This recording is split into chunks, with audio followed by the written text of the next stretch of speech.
मराठा आरक्षणासाठी आक्रमक असलेले मराठा आंदोलक मनोज जरांगे पाटील नेहमी सरकारवर निशाणा साधत असतात। मात्र आज जरांगे पाटील यांनी काँग्रेसवर हल्लाबोल केलाय। वरट्टीवारांच्या वक्तव्याचा समाचार घेत बोटावर मोजण्या इतकी काँग्रेस शिल्लक राहिली आहे। असल्या बोलण्यानं उरली सुरली काँग्रेस सुद्धा संपेल असं टीकास्त्र जरांगे पाटील यांनी डागलंय। मराठ्यांना ओबीसी मधून आरक्षण मिळवून देण्यासाठी मराठा आंदोलक मनोज जरांगे पाटील यांचा मागील अनेक वर्षांपासून लढा सुरू आहे। काही मिळालेली कुणबी प्रमाणपत्र रद्द केल्याचा आरोप करत जरांगे पाटील यांनी सरकारवर हल्लाबोल केलाय। मात्र नेहमी सरकारवर हल्लाबोल करणारे जरांगे पाटील यांनी थेट आज काँग्रेसवरच निशाणा साधल्याचं पाहायला मिळत आहे। बोटावर मोजण्या इतकी काँग्रेस शिल्लक राहिली आहे, कशाला खड्ड्यात घालताय असं म्हणत जरांगे पाटील यांनी विजय वडेट्टीवार यांच्या वक्तव्याचा समाचार घेतला। तर मराठ्यांविरोधात बोलण्याचे आदेश राहुल गांधींनी दिलेत का असा सवालही जरांगे पाटील यांनी वडेट्टीवार यांना विचारला। अरे गेलं खड्ड्यात तुम्ही सगळे नीट वागा ना। 4-2 जणांमुळे बरं चाललंय त्याच्यात। ते अमित देशमुख साहेब येतं, इकडे ते थोरात साहेब येतं, चव्हाण साहेब येतं, तिकडे ते सपकाळ साहेब येतं, नाना पटोले साहेब येतं। बरं चाललंय, कशाला हीच की तू खेळ। ते राहुल गांधी हे सांगितलं का मराठीच्या विरोधात बोल म्हणून? राहिले काँग्रेस बोटावर सुद्धा मदत करायला नाही काँग्रेस आणि बेसराव। कशाला घाल तू खड्ड्यात? नीट राह ना, तू कितीही बोलला तरी मी आरक्षण घेणारच आहे। काँग्रेस कशाला डुबी तू? जरांगे पाटील यांनी काँग्रेसवर टीका केल्यानंतर सरकार जरांगेंपुढे पायघड्या घालतंय, सरकार हात जोडते असा आरोप पुन्हा एकदा विजय वडेट्टीवार यांच्याकडून करण्यात आला। जरांगेवर बोलण्यासाठी राहुल गांधींच्या परमिशनची गरज नाही।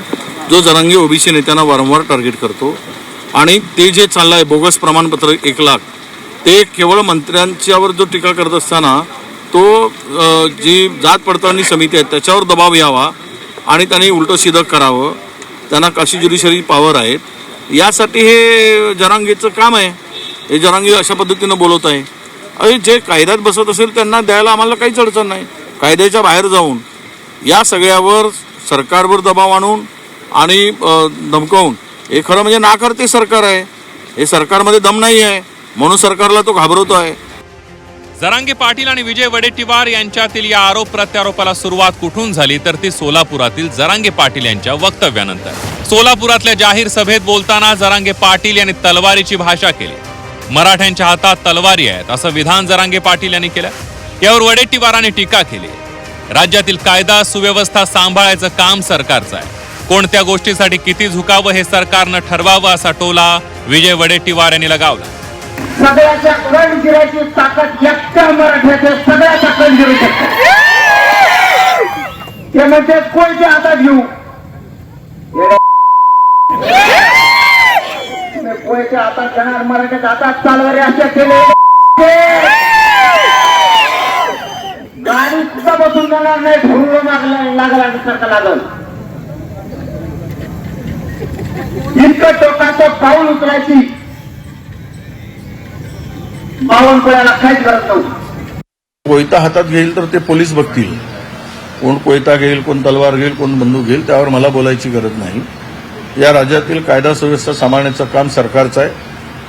सरकार कोणाला कोयता हातात देऊन सांभाळेल, कोणाला बंदूक देऊन सांभाळेल, कोणाच्या हातात बांबगोळा बघून सांभाळेल, तो सरकारचा प्रश्न आहे। आणि सरकारने कोणत्या गोष्टीसाठी किती वाकावं, झुकावं, नतमस्तक व्हावं हे आता सरकारने ठरवलं पाहिजे।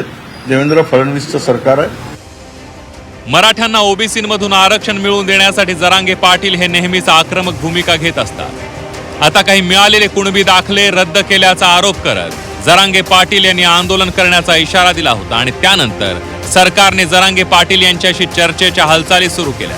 यावरून संतापलेल्या विजय वडेट्टीवार यांनी जरांगेंसमोर सरकार झुकत असल्याचं म्हणत सरकारवर हल्लाबोल केला।